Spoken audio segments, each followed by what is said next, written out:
change your control panel. So guys, I'm here and watching complex. So to change or convert your control panel, just go to Play Store and search for Mac Control Center and install the app. Guys, till the app is installed, just hit that subscribe button and click the like button if you like the video and comment me how video is made. After installing the app, just give some permissions.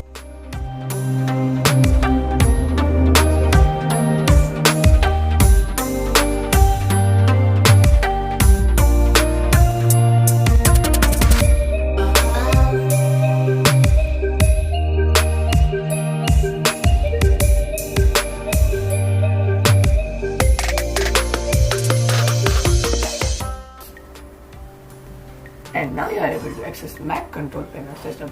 You can customize from here, and whenever you scroll from left, you will be having notification, and whenever you will be scrolling from right, you will be having Mac control panel. So guys, that's all for today. Let's see you in the next video. Till then, bye.